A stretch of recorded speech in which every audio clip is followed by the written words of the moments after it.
Bonjour à tous, nous nous retrouvons aujourd'hui dans notre nouvelle vidéo de culture chrétienne autour du récit du déluge. Saviez-vous que beaucoup de peuples autour de la Terre racontent des récits directement ou indirectement liés au déluge? Je vais vous le prouver au travers de quelques résumés et lectures. L'épopée de Gilgamesh est la plus ancienne au monde.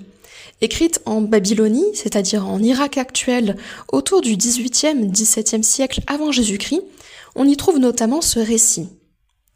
Les hommes industrieux faisaient un tel vacarme qu'ils troublaient le repos des dieux. Enlil, Dieu suprême, envoya des épidémies et des famines décimer l'humanité, mais trouva ces moyens insuffisants. Mais le sage dieu Enki décida de sauver son ami humain Atrahasis. Il le prévint en songe et lui enjoignit de construire une arche étanchée au bitume et d'embarquer avec lui des animaux. Dès que l'écoutille fut fermée, les dieux déclenchèrent le déluge. Ils arrachèrent les piliers soutenant le ciel, firent déborder le barrage et pleuvoir jour et nuit, embrasèrent le ciel. Le 7e jour, le bateau s'échoua sur le mont Nishir. Atrahasis lâcha une colombe qui revint peu après. Puis il fit de même avec une hirondelle et obtint le même résultat. Enfin, il lâcha un corbeau qui ne revint pas, car les eaux s'étaient retirées. Alors Atrahasis put sortir de l'arche et offrir des sacrifices aux dieux. Sans doute, certains détails de ce récit vous auront déjà interpellé. Mais continuons avec la mythologie gréco-romaine, qui rapporte plusieurs récits se ressemblant. Selon un premier mythe grec, Ogyges, fils de Poséidon et premier roi de Thèbes, aurait survécu au déluge en se réfugiant avec d'autres personnes dans un navire. Selon un autre mythe, Zeus, ayant constaté la méchanceté des hommes, décida de les détruire par des pluies torrentielles. Mais en raison de leur piété, Deucalion et son épouse Pyrrha furent épargnés. Ils construisirent un radeau et échouèrent au sommet du mont Parnasse. Puis, sur l'ordre des dieux, ils se voilèrent la tête et jetèrent des pierres derrière eux. Il en sortit de nouveaux hommes. C'est le récit que l'on retrouve dans les Métamorphoses d'Ovide. Le philosophe grec, Platon, rapporte un mythe qui est devenu très célèbre par la suite, celui de l'Atlantide. Cette île, située au-delà des colonnes d'Hercule, c'est-à-dire le détroit de Gibraltar, était dédiée à Poséidon et vécut un âge d'or. Mais les Atlantes devinrent ensuite ambitieux et voulurent dominer les autres peuples. Zeus les châtia en submergeant leur île sous les eaux de la mer.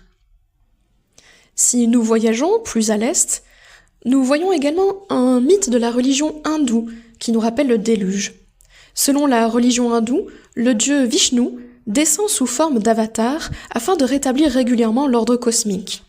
Dans le Mahabharata, l'épopée de l'Inde ancienne, Vishnu prend un avatar de poisson et reçoit l'aide de Manu, ancêtre des humains.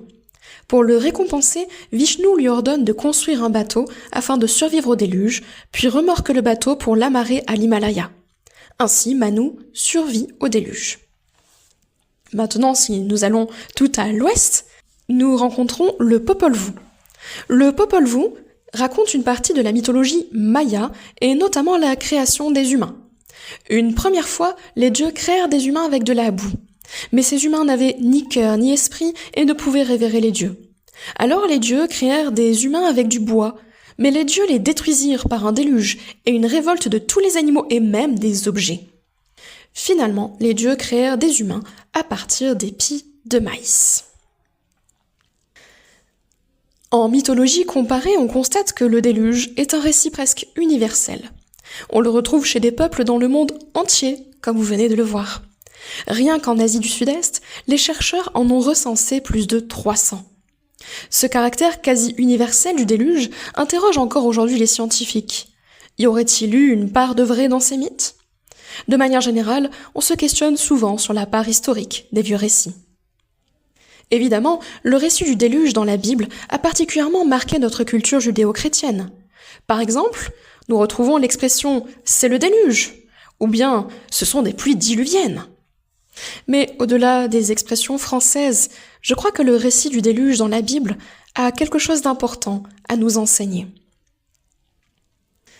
Je vais alterner des lectures issues de la Genèse avec des résumés afin que le récit ne vous semble pas trop long.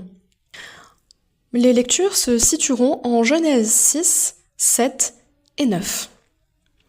L'Éternel vit que la méchanceté des hommes était grande sur la terre, et que toutes les pensées de leur cœur se portaient chaque jour uniquement vers le mal. Dieu décide alors d'envoyer le déluge pour purifier la terre et donner une seconde chance aux humains en la personne de Noé, un homme juste. Dieu ordonne à Noé de construire une arche, une sorte de paquebot en bois, enduit de pois, afin de survivre avec sa famille et d'y accueillir un couple de chaque espèce animale. Noé prêche aux humains la repentance, mais ils se moquent de lui et rejettent l'avertissement. Quand Noé, sa famille et les animaux entrent dans l'arche, Dieu ferme la porte et le déluge commence. Les eaux grossirent et s'accrurent beaucoup sur la terre, et l'arche flotta sur la surface des eaux. Les eaux grossirent de plus en plus, et toutes les hautes montagnes qui sont sous le ciel entier furent couvertes. Tout ce qui se mouvait sur la terre périt, tant les oiseaux que le bétail et les animaux, tout ce qui rampait sur la terre, et tous les hommes. Ensuite, les eaux diminuent, et l'arche s'arrête sur le mont Ararat. Noé commence par lâcher le corbeau, qui va et vient. Puis il lâche une colombe, qui revient avec un brin d'olivier au bec. 7 jours plus tard, il libère de nouveau la colombe, qui part pour de bon. La terre sèche, et Dieu dit à Noé de sortir de l'arche avec sa famille et tous les animaux. Noé offre alors un sacrifice à Dieu, qui bénit Noé et établit une alliance avec l'humanité. Dieu parla encore à Noé et à ses fils avec lui, en disant « Voici, j'établis mon alliance avec vous et avec votre postérité après vous, avec tous les êtres vivants qui sont avec vous. J'établis mon alliance avec vous. Il n'y aura plus de déluge pour détruire la terre. » Et Dieu dit « C'est ici le signe de l'alliance que j'établis entre moi et vous et tous les êtres vivants qui sont avec vous pour les générations à toujours. J'ai placé mon arc dans la nue et il servira de signe d'alliance entre moi et la terre. » Dans ce récit biblique, on retrouve 2 symboles très forts encore dans notre culture. D'abord, la colombe qui symbolise la paix et qu'on représente d'ailleurs assez souvent avec un brin d'olivier au bec. On retrouve également l'arc-en-ciel qui était un signe de joie dans la culture occidentale. Dans beaucoup de religions, l'arc-en-ciel établit un pont entre le ciel et la terre. Et ici, dans le récit de la Genèse, c'est un peu le cas, puisque cet arc-en-ciel symbolise l'alliance entre Dieu et les hommes. Mais pour les chrétiens, l'arche en bois, destinée à sauver l'humanité, représente un autre objet en bois dans les évangiles. Il s'agit de la croix. Selon le christianisme, le Christ meurt sur le bois de la croix afin de sauver l'humanité. Quelque part, ce récit du déluge nous annonce Christ. Et puis, on peut en retirer aussi d'autres éléments importants, je pense, pour notre réflexion et pour certains aussi pour notre foi. On constate que, selon les chrétiens, Dieu cherche systématiquement à établir des alliances avec les humains. Par amour pour eux, Dieu veut une relation avec les humains, et cela passe par des alliances, des formes de partenariat si on veut. On retrouve ces alliances avec Noé, avec Abraham dans la Genèse, et puis après avec le peuple d'Israël et le roi David. Mais dans tous ces récits bibliques, nous constatons malheureusement que les humains ne respectent jamais leur part de l'alliance, leur part du partenariat. Seul Dieu respecte sa part à chaque fois.